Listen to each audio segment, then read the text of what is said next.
He thought he was protecting a man who was being shot at least being pursued, but instead a Good Samaritan quickly turned into the victim after a senseless act of violence. 69-year-old Thomas Soderberg of Minneapolis was shot and killed by the man he thought he was helping out. And Fox 9's Maury Glover is live in Minneapolis tonight, where charges came down against the suspected shooter. Maury? Yeah, Devon Parker is being held here on $2 million bail. He is charged with second-degree murder. He's accused of killing a Good Samaritan in his own home in cold blood. And that's a fact the victim's daughters are still struggling to understand.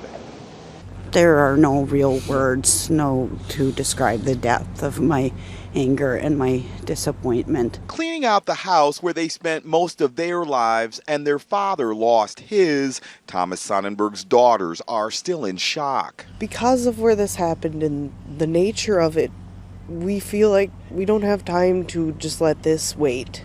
We have to do it all now. Before someone breaks in and before takes someone else takes left. what my father died for. Police say Devon Parker knocked on Sonnenberg's back door late Friday morning and told him he needed help because someone was chasing him with a bat.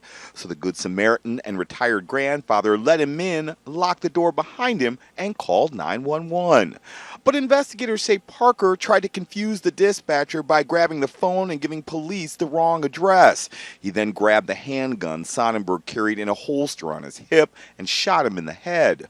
Police say Parker also choked Sonnenberg's wife and held a gun to her head before police arrived and took him into custody. The officer apparently from outside took his gun and held it against the window and ordered the defendant down, and did it in a forcefully enough manner that he in fact did that and gave time for Mrs. Sonnenberg to find the keys and open the deadbolt. Sonnenberg's daughters say they worried something like this would happen for years, but their father couldn't move because his mortgage was underwater. This neighborhood is so bad that our 8-year-old boys, we each have an 8-year-old boy, when we said your grandpa has passed away, they said somebody shot him, didn't they? They said somebody tried to rob grandpa and they shot him, didn't they? Now their hearts are broken knowing their father's life was taken by someone he tried to help. I just want my dad to be around, and my children will never get to know him. But it's not fair. Why should they have to grow up without a grandpa? Now, prosecutors say Parker has convictions for assault and shooting at a Metro Transit bus. And in fact, he was supposed to be in court to be sentenced for another assault that very same day.